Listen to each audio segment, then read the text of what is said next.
अस्सलामुअलैकुम, this is Mohit Pirzada in Washington United states. यहाँ America में तो अभी 28 अप्रैल 2026 और मंगल की रात है, शाम है। लेकिन हिंदुस्तान पाकिस्तान बरे सग़ीर में और मशरक़ वस्ता में, और वो मशरक़ वस्ता जहाँ की हर दिन एक नई डेवलपमेंट इस वक्त दुनिया को हिला के रखती है और तमाम निगाहें जो है वो मशरक़ वस्ता की तरफ फोकस हैं। उस मशरक़ वस्ता में और बरे सग़ीर में अब 29 अप्रैल 2026 और बुध की सुबह का आगाज़ हो रहा है। गुज़िश्ता 12 घंटे में जो सबसे इम्पॉर्टेंट, ग्लोबली इम्पॉर्टेंट डेवलपमेंट है वो है जब हम देखते हैं कि मुत्तहिदा अरब इमारात ने, यूएई ने ओपेक से और ओपेक प्लस दोनों से अलग होने का फैसला किया और बहुत ही ड्रामेटिक अंदाज से मुत्तहिदा अरब इमारात ने अपने इस फैसले का ऐलान किया। एन उस वक़्त पे जब सऊदी अरब के crown Prince and deputy prime minister जनाब मोहम्मद बिन सलमान MBS सऊदी अरब के अंदर एक GCC की कॉन्फ्रेंस का आगाज़ कर रहे थे। उससे पहले मुसलसल अफवाहें खबरें आ रही थी कि शायद इस GCC की कॉन्फ्रेंस के अंदर जहां मोहम्मद बिन सलमान मौजूद होंगे वहां यूएई का डेलीगेशन जो है वो कोई बहुत अजीब किस्म की खबर का ऐलान कर देगा, ये कोई बहुत अजीब पोजीशन लेगा, बिकॉज जो जंग हो रही है ईरान के साथ उसकी वजह से बहुत सी टेंशन पाई जाती हैं GCC के ममालिक में। लेकिन ऐन उस वक़्त में जब मोहम्मद बिन सलमान ने इस कॉन्फ्रेंस का आगाज़ किया, उस वक़्त उनसे सैकड़ों किलोमीटर दूर मुत्तहिदा अरब अमारात से खबर आई कि यूएई की गवर्नमेंट ने ओपेक से और ओपेक प्लस से बाहर निकलने का फैसला कर लिया। अब ये एक बॉम्ब शेल है ऑयल मार्केट्स के लिए, एनर्जी मार्केट्स के लिए, फाइनेंशियल मार्केट्स के लिए, जो इन्वेस्टमेंट्स हैं, जो सॉवरेन वेल्थ फंड्स हैं और दुनिया भर के तमाम ज़राए अब्लाग ने इसे एक इम्पॉर्टेंट हेडलाइंस और शह सुर्खियों के तौर पर डिस्कस किया। अब इसके दो पर्सपेक्टिव हैं। एक इसका वो पहलू है जो कि मुत्तहिदा अरब इमारात की अपनी हुकूमत और वहाँ के ऑफिशल्स, जो टॉप ऑफिशल्स हैं, वो क्या एक्सप्लेनेशन दे रहे हैं कि उन्होंने ये फैसला क्यों उठाया। दूसरा वो इंडिपेंडेंट एनालिस्ट हैं जो इसकी इम्प्लिकेशंस और इसके असरात के ऊपर गौर कर रहे हैं और मैं कुछ उनकी स्टेटमेंट्स और कुछ उनका एनालिसिस आपको पढ़ के सुनाऊंगा। हुकूमत का तो बुनियादी तौर पर कहना यह है कि वो बहुत देर से कोटास की वजह से बहुत ज़्यादा परेशान थे। वो अपना एक आज़ादाना इंडिपेंडेंट रास्ता मुहैयन करना चाहते हैं। वो समझते हैं कि ओपेक ने और ओपेक प्लस ने उन्हें जिन कोटास में फंसा के रखा हुआ था, जिसमें इस जंग शुरू होने से पहले, बिकॉज इस वक्त तो ज़ाहिर है मुत्तहिदा अरब अमारात का जो एक्सपोर्ट है वो बहुत कम हो चुका है, लेकिन जंग शुरू होने से पहले वो 3.4 मिलियन बैरल्स अ डे तीसरे नंबर पे वो थे। नंबर 1 पे सऊदी अरब एक्सपोर्ट कर रहा था, नंबर 2 पे इराक कर रहा था, तीसरे नंबर पे ओपेक मेंबर में मुत्तहिदा अरब इमारात कर रहा था। लेकिन वो चाहते थे कि वो 5 मिलियन बैरल्स अ डे तक अपनी एक्सपोर्ट्स को ले जाएं और वो कहते हैं कि हम अपना एक इंडिपेंडेंट रास्ता जो है वो मुतय्यन करना चाहते हैं। दूसरी तरफ पे जो एनालिस्ट हैं वो ये भी बताते हैं और ख़ुद उनकी हुकूमत भी कहती है कि वो अपनी फाइनेंशियल पॉलिसी को भी इंडिपेंडेंट करना चाहते हैं। उनके सॉवरेन वेल्थ फंड के अंदर 2 ट्रिलियन डॉलर्स इस वक्त मौजूद हैं। वो दुनिया भर में इन्वेस्ट करते हैं और वो ऑयल पाइपलाइंस के अंदर इन्वेस्ट करना चाहते हैं। इस जंग के नतीजे में उन्होंने देखा कि स्ट्रेट ऑफ हॉर्मुज़ से तेल को बाहर निकालने के रास्ते में हमेशा खतरे रहेंगे, ये एक चोक पॉइंट है। इसलिए वो चाहते हैं कि जिस किस्म की एक पाइपलाइन उन्होंने बनाई है जिससे कुछ एक्सपोर्ट्स वो करते रहे हैं, इसी किस्म की मज़ीद पाइपलाइंस में और प्रोजेक्ट्स पर भी वो बात जो है उस पर वो फोकस करना चाहते हैं। एट द सेम टाइम जो इंडिपेंडेंट एनालिस्ट हैं वो ये समझते हैं कि मुत्तहिदा अरब इमारात की जो पॉलिटिकल फ़िलासफ़ी है, उनकी जो एक सेंस ऑफ डायरेक्शन और स्ट्रेटजी है, उसमें बहुत फ़र्क आया है गुज़िश्ता 10 बरस के अंदर। उनका एक रिलेशनशिप इज़राइल के साथ बहुत करीब है। सऊदी अरब जिसके साथ वो 2015 तक बहुत करीब थे जब यमन की जंग का आगाज़ हुआ, उस सऊदी अरब के साथ जो MBZ है मोहम्मद बिन जायद, वो आहिस्ता आहिस्ता ड्रिफ्ट करते हुए MBS से बहुत दूर निकल गए और फिर अफ्रीका में, सोमालिया में, सूडान में और यमन के मसाइल के ऊपर उनके जो डिफरेंसेस हैं आपस में, उसमें बेहद जो है वो इजाफा हुआ है। और यहाँ एक तरह से मुत्तहिदा अरब इमारात ने अपनी आज़ाद पॉलिसी का, ये उनका एक डिक्लेरेशन ऑफ इंडिपेंडेंस है from the Saudi control and influence, because अब तक वो सऊदी अरब के साथ चलते रहे। याद रखें, जहन में लाएं कि चंद दिन हफ्ते पहले मुत्तहिदा अरब इमारात ने पाकिस्तान को भी ये नोटिस दिया कि आप अपने जो 3.5 बिलियन डॉलर उन्होंने पाकिस्तान के स्टेट बैंक में रखे थे वो उन्होंने कहा कि हमें फौरी तौर पे वापस करें, जिसके बारे में इसाक डार साहब ने खासी फ्रस्ट्रेशन में कहा था कि मैंने फिर फील्ड मार्शल को कहा या प्राइम मिनिस्टर को कहा कि दे इनके मुंह के ऊपर मारें, इनको वापस कर दें, और जो अब एक दिन के बाद पाकिस्तान ने 30 अप्रैल तक वापस करने थे। अब अगर दोनों चीज़ों को कनेक्ट करें तो आपको समझ आता है कि मुत्तहिदा अरब इमारात की इस वक्त जो पॉलिटिक्स है उसमें सऊदी अरब की जो लीडरशिप लीडरशिप है उससे बहुत ज़्यादा फ्रस्ट्रेशन है। मैं जो एनालिस्ट के आपको कमेंट्स दिखाऊंगा उससे ऐसा भी लगता है, वो ये महसूस करते हैं कि इस जंग के दरमियान में सऊदी अरब को ईरान ने इतना नहीं मारा, सऊदी अरब ने ईरान के खिलाफ इतनी एग्रेसिव पोजीशन नहीं ली। पाकिस्तान लेड जो मीडिएशन है जिसको सऊदी बैकिंग है इमाराती समझते हैं, वो उससे भी खासे फ्रस्ट्रेटेड हैं। उनकी बातों से ऐसा लगता है कि वो समझते हैं कि इसराइल और अमेरिका ने तो उनका ज़्यादा साथ दिया है, लेकिन बाकी जीसीसी कंट्रीज़ बेसिकली तौर पर कतर ने और सऊदी अरब ने उनका इतना साथ जो है वो नहीं दिया। अब मैं बहुत सी आपको स्टेटमेंट्स दिखाता हूँ ताकि इस पर्सपेक्टिव को मैं आप ज़रा ज़्यादा क्लियर करके आपके सामने ले आऊँ। सबसे पहले ये न्यूयॉर्क टाइम्स की बेसिक ये सबकी हेडलाइंस हैं। ये देखिए ये न्यूयॉर्क टाइम्स की। अच्छा, ये हुआ ये है कि गुज़िश्ता 12 घंटे में अभी एक ऐसी बड़ी डेवलपमेंट है कि एक एक अखबार ने इसके ऊपर 3-3, 4-4 एनालिसिस एंड स्टोरीज निकाली हैं इसके इफेक्ट्स और इम्प्लीकेशंस को समझाने के लिए, और ये बहुत एक इंपॉर्टेंट डेवलपमेंट है। ये एक स्टोरी है न्यूयॉर्क टाइम्स की, United Arab Emirates says it will leave OPEC in a blow to oil cartel. ये न्यूयॉर्क टाइम्स का एक और एनालिसिस है जो कहता है amid Iran war and tension with neighbours UAE goes its own वे।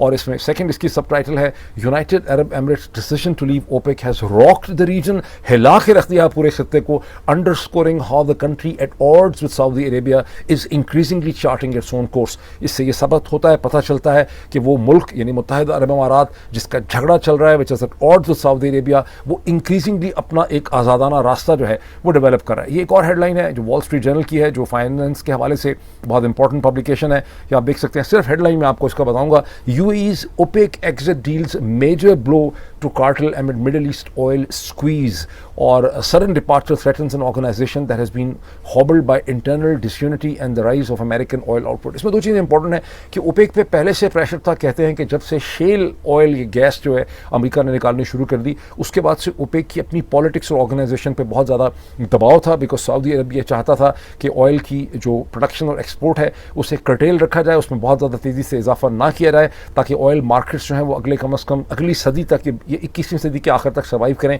जबकि बहुत से और मेंबरान को अपनी डेवलपमेंट और बजट मेकिंग के लिए खर्चा करने के लिए ज़्यादा पैसों की ज़रूरत थी, और मुत्तहिदा अरब अमारात जो है उसकी एक्सपोर्ट्स, उसकी इकॉनमी डाइवर्सिफाई होती चली जा रही है, और वो चाहते हैं कि हम और भी चीज़ों पर इन्वेस्टमेंट करें और ज़्यादा से ज़्यादा ऑयल का रेवेन्यू जो है हम यहाँ पे पैदा कर सकें। लेकिन जितने भी एनालिस्ट को मैंने पढ़ा है वो इस चीज़ के ऊपर मुत्तफिक हैं कि जो ईरान की जंग है उसने जीसीसी अरब कंट्रीज़ और ओआईसी के अंदर बहुत से स्ट्रेन्स पैदा कर दिए हैं।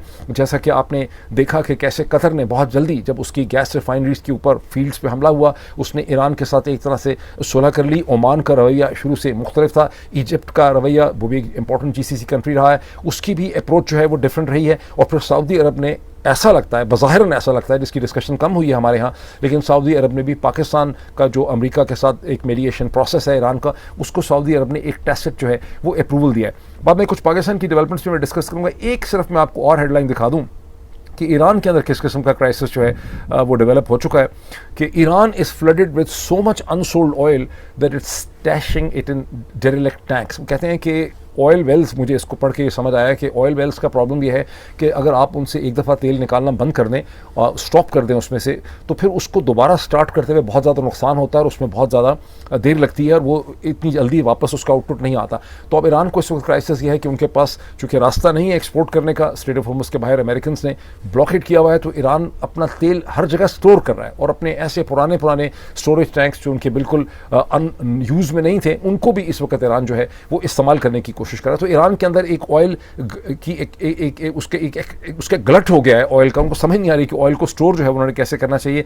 और ये वो बैकग्राउंड है जिसमें डोनाल्ड ट्रंप ने गुज़श्ता 24 घंटे में कहा है कि मुझे ईरान का ये मैसेज मिल रहा है कि हमें बहुत ज़्यादा प्रेशर है स्ट्रेट ऑफ होर्मुज़ के बंद होने से, अमेरिका के नेवल ब्लॉकेट से, और हमारे से बात करें। अब जाहिर है कि किसी ईरानी सोर्स से इसे हम कंफर्म जो है वो नहीं कर सकते। अब मैं वापस आता हूँ मुत्तहिदा अरब अमारात पे, कुछ की जो एनालिटिकल पॉइंट्स हैं वो मैं आपके सामने रखता हूँ ताकि इस सूरत हाल को आप बेहतर तौर पे इसका एक अहाता हम कर सकें। देखिए यहाँ पे ये येलो में है, before the war in Iran the Emirates was one of opex largest producers after Saudi Arabia, Iraq and Iran. ये गलत लिखा हुआ है, न्यूयॉर्क टाइम्स से भी गलती हो गई, अंदाज़ा लगाएं। ईरान सिर्फ 2 मिलियन बैरल्स प्रोड्यूस कर पा रहा था जंग से पहले बिकॉज ऑफ वेरियस प्रॉब्लम्स जो मैंने कई दफ़ा वीलॉग्स में उसका जिक्र किया है, जबकि मुत्तहिदा अरब अमारात 3.6 million barrels a day of oil और about 3% of the global supply UAE से आ रही थी। सो ये गलत लिखा है न्यूयॉर्क टाइम्स में। चौथा नहीं, मुत्तहिदा अरब अमारात was the opex third largest exporter. ये तो एक पॉइंट हो गया। अब ये आगे जो मैंने येलो में रखा है इसको देखें।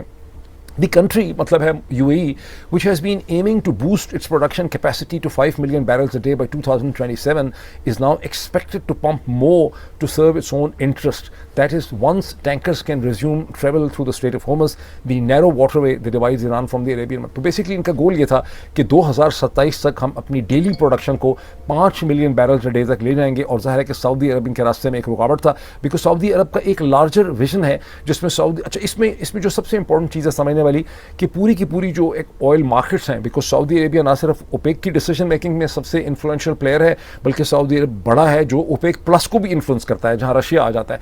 तो सऊदी अरेबिया ने ऑयल मार्केट्स को एक खास तरह से उसकी स्ट्रेटजी डिसाइड की और उसको एक डायरेक्शन में पुश किया और उसको लेकर चले। एक कुंबा था, एक फैमिली थी जो आज टूटती नजर आ रही है। यहाँ पे मैं मजीद भी आपसे इंफॉर्मेशन शेयर करता हूँ।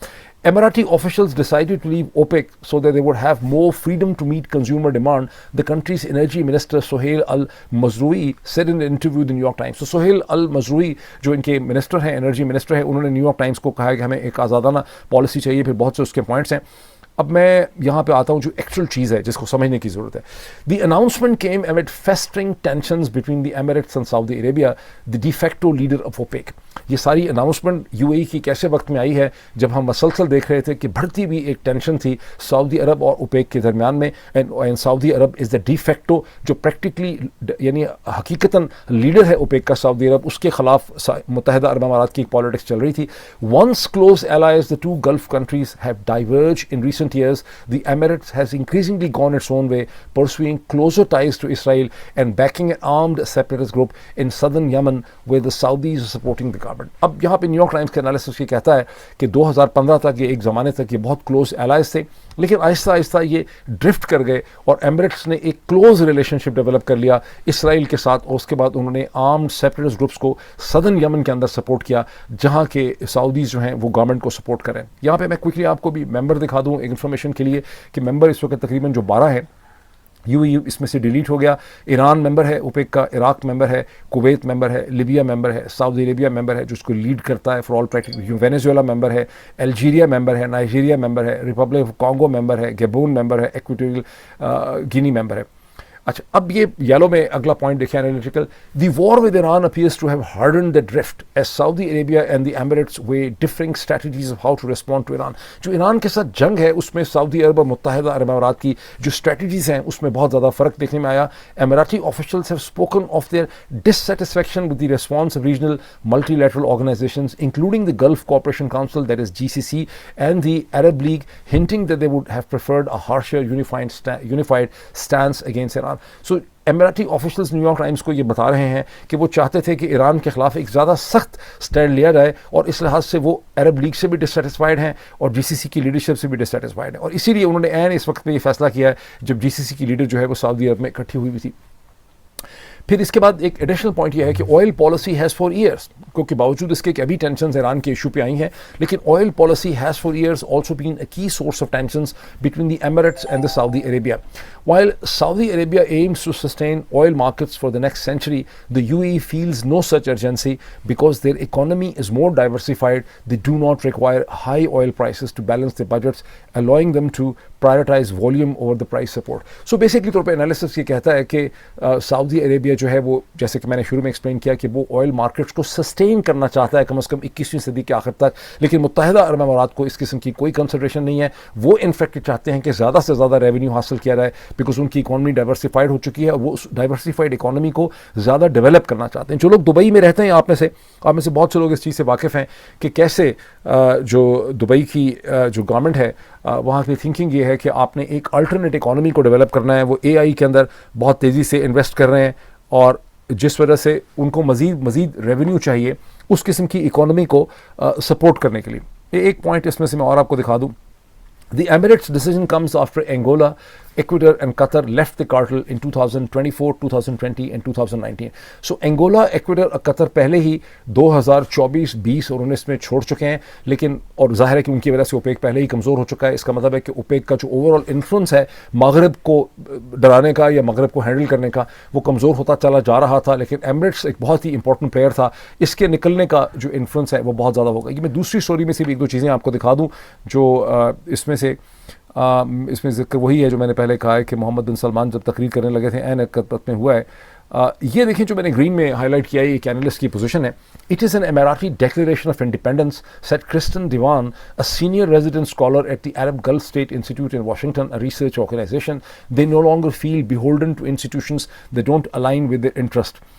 अब अगला बहुत इंपॉर्टेंट पॉइंट है कि वो आज़ाद तो होना चाहते हैं. The advent of an unbound Emirates has implications for markets, economies and conflicts around the world. With more than $2 trillion in sovereign wealth, the tiny country has cultivated influence far beyond the borders.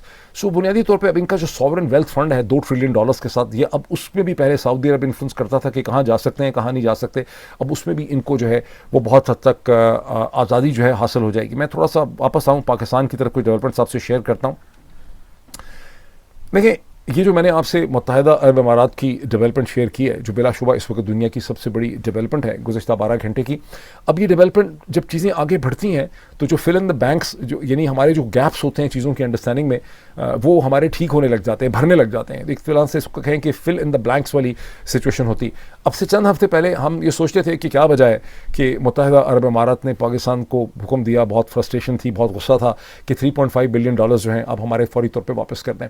उस वक्त 100% हमें clarity नहीं थी, क्योंकि लोगों को अंदाजा था कि इसका ताल्लुक पाकिस्तान, सऊदी अरब और मुत्तहिदा अरब अमारात का जो बाहमी एक रिलेशनशिप है उसके साथ है. अब ये चीज़ बड़ी खुल के साबित हो गई है कि पाकिस्तान ने कुछ नहीं किया मुत्तहिदा अरब अमारात के साथ. दर हकीकत यूएई को बहुत ज़्यादा फ्रस्ट्रेशन है सऊदी अरब के साथ, और चूँकि पाकिस्तान की कुर्बत सऊदी अरब के साथ बहुत ज़्यादा है, और जब ये जंग शुरू हुई तो पाकिस्तान ने अपना वज़न सऊदी अरब के साथ डाला. उन्होंने बार बार, जैसा कि साग डार साहब ने कहा, बार बार जो म्यूचुअल डिफेंस पैक्ट था सितंबर 2015 का, उसको एम्फेसाइज़ किया गया. और फिर जब पाकिस्तान ने ये बात साबित हो गई कि पाकिस्तान का एक कंटिंजेंट जो है स्क्वाड्रन एयरफोर्स का, और पाकिस्तान के 13,000 ट्रूप्स जो हैं वो सऊदी अरब में वो लैंड कर रहे हैं, तो ये वो मोमेंट था जब मुत्तहिदा अरब अमारात ने ये डिसाइड किया कि एनफ इज़ एनफ. और इसका मतलब है कि पाकिस्तान हमारे इतने क्लोज नहीं है, ये सऊदी अरब के ज़्यादा क्लोज हैं, और उन्होंने उनसे डिस्टेंस जो है वो कर लिया.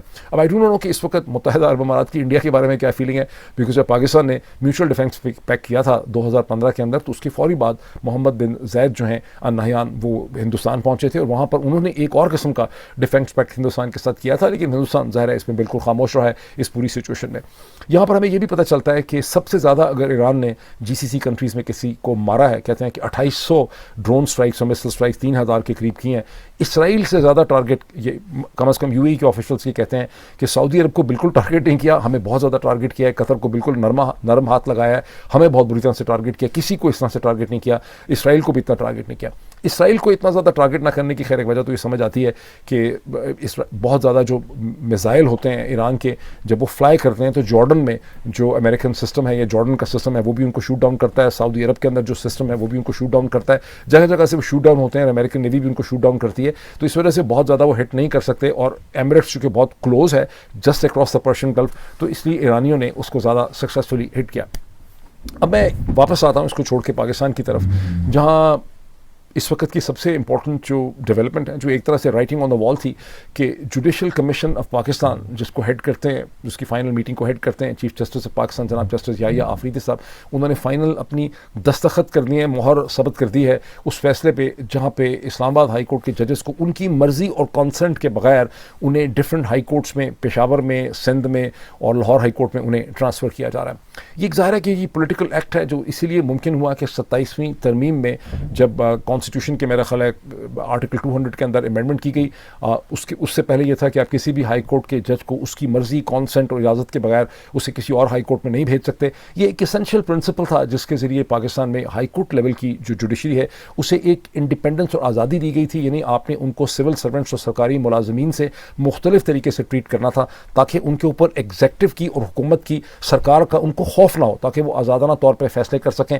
और फिर जो कुछ पाकिस्तान में हो रहा है वो आपके सामने है. अब जो फैसला है उसकी मैं थोड़ी सी डिटेल्स आपसे शेयर करता हूँ, फिर मैं उसके साथ साथ इंपॉर्टेंस के ऊपर भी मैं जाता हूँ. और यहाँ पे मैं जो सीधा सीधा डॉन की स्टोरी खोलता हूँ. ये आप देखें, judicial commission of Pakistan approves transfer of 3 high court जजेस. डॉन में इश्तिहार बहुत ज़्यादा होते हैं, आई एम वेरी सॉरी, अमरीकी अखबारों में इतने नहीं होते जितने इसमें होते हैं, तो ये भी आ जाएंगे, शायद इंटरफेयर करेंगे. ये जस्टिस समन रफ़त हैं, ये बाबर सत्तार साहब हैं, ये जस्टिस मोहसिन अख्तर कयानी है. अब हम इसके ऑपरेटिव पार्ट के ऊपर आ जाए सीधा सीधा। The statement said that the commission approve the transfer of justice Mohsin Akhtar Kayani to the Lahore High Court, उनको भेज रहे हैं। The transfer of justice Babar Sattar to Peshawar High Court, उनको भेज रहे हैं। And the transfer of justice Saman Rafat Imtiaz to Sindh High Court. ये हमें नहीं पता कि ये जस्टिस जो हैं, जैसे बाबर सत्तार है, समन रफत हैं और जस्टिस मोहसिन अख्तर कयानी है, ये इस ज़बरदस्ती के फैसले के खिलाफ कैसे रिएक्ट करेंगे। बिकॉज फैसला करने वालों ने ये सोचा हुआ है कि अगर ये रिएक्ट करेंगे तो रिज़ाइन कर दें, खसमान खान मतलब आज़ाद हो जाएं, हमें भी मतलब कोई परवाह नहीं है उनको स्टेज के ऊपर, वो चाहते हैं कि जाएं, तो ये उन्होंने इसीलिए फैसला किया। अब मैं थोड़ी सी मजीद कुछ याद आपको चीज़ें करवाना चाह रहा हूँ यहाँ पे। Fissures within the Islamabad High Court. The transfers from the Islamabad High Court follow an amendment to Article 200 of the Constitution, which empowers the Judicial Commission of Pakistan to recommend such transfers without requiring the consent of the judges concerned. जैसे कि मैंने आपको explain किया कि ये हो नहीं सकता था। अब आप देख रहे हैं कि पूरे पाकिस्तान का पूरा ढांचा जो है उसको स्टेप बाय स्टेप उसको तब्दील किया जा रहा है, उसको एक गैरिजन स्टेट में बदला जा रहा है। मैं इसका थोड़ा सा मैं एक एनालिसिस भी आपको दूंगा कि इसके अंदर रिस्क्स क्या हैं जिसे इस वक्त पाकिस्तान का मीडिया डिस्कस नहीं कर रहा। फैक्ट्स तो मैं थोड़े से पहले देख लूँ। दी ट्रांसफर जजेस वर अमंग दी 6, ये बहुत इंपॉर्टेंट है, ज़ाहिर इसी वजह से हुआ है, who had in a startling letter written to the Supreme Judicial Council members in March 2024 accused the country's intelligence apparatus of interference in judicial affairs, including attempts to pressure judges through abduction and torture of their relatives and secret surveillance inside their homes. आपको याद होगा, सबको याद आ गया होगा कि मार्च 2024 में ये 3 जज साहिबान जिनको जस्टिस को भी ट्रांसफ़र किया जा रहा है ज़बरदस्ती, इन्होंने एक ओपन लेटर लिखा था to the Supreme Judicial Council, जिसमें उन्होंने कहा था कि हाई कोर्ट के जजेस को हरास किया जा रहा है, उन्हें पाकिस्तान तहरीक इंसाफ के केसेस नहीं सुनने दिए जा रहे, इमरान खान की नज़रबंदी के हवाले से केसेस नहीं सुनने दिए जा रहे, उनके रिलेटिव्स को हरास किया जा रहा है, कैमरे लगाए हुए हैं, उठा लेते हैं, एबडक्शन करते हैं, अगवा करते हैं, और फिर उसको आपको याद है कि वो पाकिस्तान, अब आप ये अंदाज़ा लगाएं कि वो जो पाकिस्तान था मार्च 2024 का और अब हम अप्रैल 2026 का, वहाँ से यहाँ तक वो पाकिस्तान से भी आप नाखुश थे। उस पाकिस्तान के बारे में लोग कहते थे कि भाई क्या हो रहा है यहाँ पे, अजीब हालात हो चुके हैं, बिकॉज़ वो उस पाकिस्तान से एक इन्फीरियर पाकिस्तान था जो मार्च 2022 में एग्जिस्ट करता था। लेकिन अब जो अप्रैल 2026 में पाकिस्तान एग्जिस्ट करता है वो बिल्कुल एक सूडान और सोमालिया या इसे कहते हैं बर्मा की डायरेक्शन में ट्रैवल कर रहा है। ये और बात है कि जो लोग ये फैसले कर रहे हैं उनको एहसास नहीं है कि इसका एंड रिजल्ट क्या निकलेगा। तो बहरहाल उस वक्त ऐसा लेटर लिखा जा सकता था जब उन्होंने लेटर लिखा। They were also among the 5 judges who had formally opposed in February 2025 the then potential transfer of the Lahore High Court Justice Dogar, warning that his elevation as the Islamabad High Court Chief Justice would violate constitutional procedures and judicial norms. तो आप देख रहे हैं कि जो तबाही आती है किसी सिस्टम के लिए वो स्टेप बाय स्टेप आती है। जब तबाही का प्रोसेस शुरू होता है, अगर सिस्टम के अंदर एक अंडरस्टैंडिंग हो तबाही के प्रोसेस को रोकने की, जैसे कि हम देख रहे हैं कि अमेरिका के अंदर बेतहाशा एक अंडरस्टैंडिंग है कि हमें गलत डायरेक्शन में जा रहे हैं और उस गलत डायरेक्शन से रोकने की बहुत ज़्यादा कोशिश की जा रही है इस वक्त, लेकिन पाकिस्तान में अंडरस्टैंडिंग नहीं थी। तो बहरहाल ये 5 जजेस वो भी थे जिन्होंने फरवरी 2025 में जब लाहौर हाई कोर्ट के एक जूनियर जज साहब को प्रमोट करके ट्रांसफ़र करके इस्लामाबाद हाई कोर्ट पर लाया गया जस्टिस डोगर को, इन्होंने उसकी भी मुखालफत जो है उस स्टेज के ऊपर की थी। अच्छा, मैं अब आपको एक और चीज़ दिखाता हूँ। ये मैंने एक क्विक AI रिसर्च की आपको बताने के लिए कि ये 6 जजेस कौन से थे जिन्होंने ख़त लिखा था उस वक्त। वो देखिए ना, घर से निकले 5 चूहे, वो किस्सा तो आपने सुना होगा, घर से निकले 5 चूहे, एक रह गया रास्ते में, एक ने शादी कर ली, वो जो भी किस्सा था। द 6 जजेस who sign the letter are, ये मार्च 2024 की बात हो रही है। Justice Mohsin Akhtar Kayani senior puisne जज, जिन्हें अब भेज रहे हैं, ट्रांसफ़र कर रहे हैं कि भाई आप चले जाएं, लाहौर चले जाएं या कराची चले जाएं। जस्टिस तारिक महमूद जहांगीरी, आपको पता है उनके ऊपर इल्ज़ाम लगाया गया कि उनकी डिग्री ठीक नहीं थी, अनलॉफुल उनकी अपॉइंटमेंट हुई थी, उनको निकाल दिया गया, बर्खास्त किया गया, जलील किया गया, उन्होंने अपील वगैरह की हुई है। जस्टिस बाबर सत्तार, जिनको भी पेशावर हाई कोर्ट भेजने की कोशिश हो रही है। जस्टिस सरदार एजाज इसहाक खान को बहुत दबाव में लाया गया। दिसंबर में उन्होंने 2025 में 3 महीने की छुट्टी ले ली, इलालत का कह के कहा कि बीमार हूँ।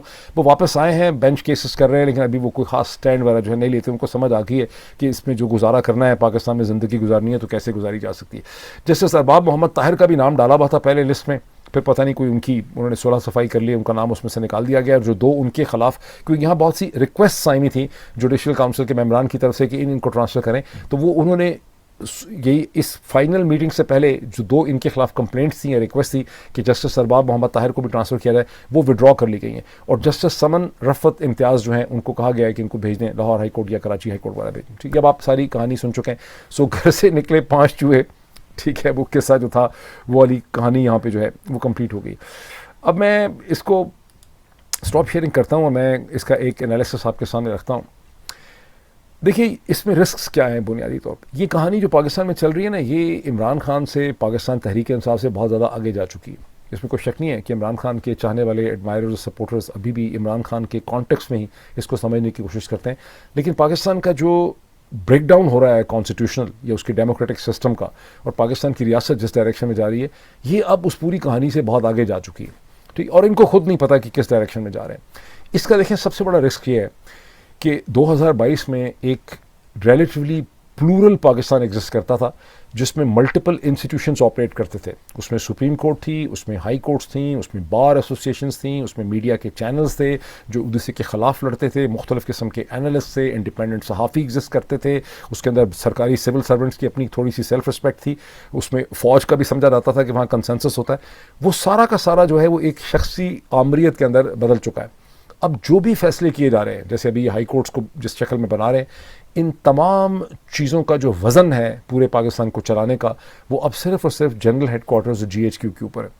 ये पहली दफ़ा नहीं हो रहा दुनिया में, पाकिस्तान में। ये बहुत से और ममालिक में भी ऐसी सिचुएशन ने डेवलप किया है गुज़िश्ता 20, 25, 30 बरस में, जहाँ एक शख्सी आमरीत होती है, कोई एक आमर बैठ जाता है 15 बरस, 20 बरस, 30 बरस के लिए। उसके बाद फिर वो सिस्टम अल्टीमेटली ब्रेक करता है। कोई भी सिस्टम हमेशा नहीं चलता। जब तक वो सिस्टम चल रहा होता है, लोगों को आदत हो जाती है उसमें रहने की, उनको लगता है कि ठीक ही है मामला। जब वो सिस्टम ब्रेक करता है, जब वो सिस्टम टूटता है, तो फिर वो बहुत बुरी तरह से टूटता है, और फिर उसके बाद चीज़ें संभलती नहीं। बहुत बड़ी तादाद में पाकिस्तानी अभी भी ये समझते हैं कि किसी स्टेज के ऊपर पाकिस्तान में बेहतरी हो जाएगी, इलेक्शन हो जाएंगे, इलेक्शन कभी तो करवाएंगे, फिर इमरान खान आ जाएंगे, कोई डेमोक्रेसी आ जाएगी। मुझे नहीं लगता, इस नाचीज़ को नहीं लगता कि पाकिस्तान में अब कभी कोई जिसको इलेक्शन कहते हैं वो हो पाएगा, कोई जेन्युइन इलेक्टोरल एक्सरसाइज हो पाएगी, या पाकिस्तान में कोई डेमोक्रेसी अब वापस आएगी। पाकिस्तान अब किसी ऐसी डायरेक्शन में जा रहा है जिसका इस स्टेज के ऊपर हम ठीक तरह से अहाता नहीं कर सकते। कम से कम इतनी मुझे समझ आ रही है कि पाकिस्तान किसी अनचार्टेड वाटर्स की तरफ जा रहा है, और पाकिस्तान में एक गैरिसन स्टेट को इस तरह से डिफाइन किया जा रहा है, ये बनाने की कोशिश की जा रही है कम्युनिस्ट पार्टी ऑफ चाइना की तरह, जो कि इनफैक्ट एक रेवोल्यूशन है, जैसा कभी भी नहीं किया गया। इससे पहले जब भी पाकिस्तान में मार्शल लॉज भी लगे हैं, तो उन्होंने हमेशा कम से कम ये उम्मीद थी कि मार्शल लॉ जो हैं वो एक सिविलियन गवर्नमेंट को वापस आने देंगे, एक डेमोक्रेसी को चलने देंगे। अभी ऐसा कुछ भी नहीं है। अभी इनफैक्ट नया फार्मूला निकाला गया है कि एक मार्शल लॉ लगा भी हुआ है, लेकिन वो मार्शल लॉ को ऊपर आपने एक सिविलियन गवर्नमेंट का कवर दिया। अब मैं आपको क्विकली थोड़ा सा ये दिखा दूँ अफगानिस्तान के हवाले से कि इसको दुनिया में कैसे देखा जा रहा है। ये देखिए, मंडे के दिन अफगानिस्तान से ये क्लेम किया गया कि पाकिस्तान ने एयर स्ट्राइक्स की हैं, और एक यूनिवर्सिटी को भी टारगेट किया है, जिसमें कहा गया कि 7 लोग जो हैं, कहीं 4 लिखा है, कहीं 7 है, कि 7 लोग जो हैं वो जाँ बहक हुए हैं, और बहुत बड़ी तादाद में लोग ज़ख्मी हुए हैं। पहले 40 का फिगर था, उसके बाद वो फिगर बढ़ के 70 का हो गया, और वो इसको कहते हैं कि ये वॉर क्राइम था, अफगानिस्तान की साइड से कहा जा रहा है। लेकिन मज़े की बात यह है कि पाकिस्तान की साइड से ये कहा जा रहा है, जो मैंने येलो में, ये अल जज़ीरा की स्टोरी है, Pakistan ministry of information and broadcasting rejected the account describing reports that Pakistan forces had struck the university as a blatant line. Pakistan की साइड से कहा जा रहा है कि ये जो यूनिवर्सिटी के ऊपर हमले के अफगान कहते हैं कुन्नर में, ये हमने बिल्कुल नहीं किया, ये असदाबाद कोई इलाका है, ये हमने किया नहीं, इसका हमारे से कोई ताल्लुक नहीं। In a statement posted on X, the ministry, the information ministry said no strike had been carried out on the university, and that Pakistan's targeting is a precise and intelligence base, though it did not explicitly rule out any such attack within the Afghan territory. यानी पाकिस्तान की side से ये कहा जा रहा है कि वो रूल आउट नहीं करते कि हमने हमला किया है, लेकिन हमारे हमले बड़े प्रिसाइज होते हैं, इंटेलिजेंस बेस्ड होते हैं। तो ये यूनिवर्सिटी के ऊपर जो हमला अफगान कह रहे हैं, ये हमने नहीं किया, ये किसी और ने किया होगा। अब ये एक बड़ी इंटरेस्टिंग सिचुएशन है। मैं भी आपको एक और चीज़ दिखाता हूँ इसी हवाले से। ये देखिए, ये स्टोरी है न्यूयॉर्क टाइम्स की। Afghanistan accuses Pakistan of artillery strike on a university. अब यहाँ मैं इसकी जो मैंने इसके एरियाज हाईलाइट किए, मैं उसके ऊपर आ जाता हूँ। United Nations mission in Afghanistan confirmed that a university in the eastern city of Asadabad had been struck, but it did not name the university or say who was responsible. Pakistan की ministry of information कह रही है कि university के ऊपर जो हमला है इसका हमारे से कोई ताल्लुक नहीं है, ये खुद ही कुछ हो गया है, हम तो प्रिसाइज इंटेलिजेंस स्ट्राइक करते हैं। और यहाँ पर यूनाइटेड नेशन का जो मिशन है अक़वाम मुत्तहिदा के अंदर, वो कंफर्म कर रहा है कि एक यूनिवर्सिटी इस तरह से हिट हुई है। फिर वही बात है कि इन स्टेटमेंट पोस्टेड ऑन एक्स। तो ये मैं आपको थोड़ा सा बताना चाह रहा था कि इस वक्त क्या सिचुएशन है। अब इसका मैं एक कॉमेंट आपको बताऊँ। अप्रैल के पहले हफ्ते के अंदर चीन के उरमकी में मेरा ख्याल है नेगोशिएशंस हुई थी अफगान्स के और पाकिस्तान के दौरान, चाइनीज़ ने करवाई थी, जिसके बाद लोग ये समझते थे कि दोबारा इस किस्म की चीज़ें जो हैं वो नहीं होंगी, और एक तरह से एक फ्रेमवर्क जो है वो बन गया है कि, और चीन ने फ्रेमवर्क बना दिया। अब अपेरेंटली वो फ्रेमवर्क जो है वो एक बार फिर टूट गया है। और ये जो सारा ईरान की जंग थी जिसमें पाकिस्तान की सारी लाइमलाइट इस चीज़ से थी कि हम सुलह करवा रहे हैं अमेरिका और ईरान के दरमियान, मेरा ख्याल है कि वो जो लाइमलाइट ख़त्म हो गई है, अब उनको इसका मौका मिल गया। जैसे ही सिचुएशन इवॉल्व करेगी फिर मज़ीद इस पर कमेंट करूँगा। अभी इतना ही, थैंक यू।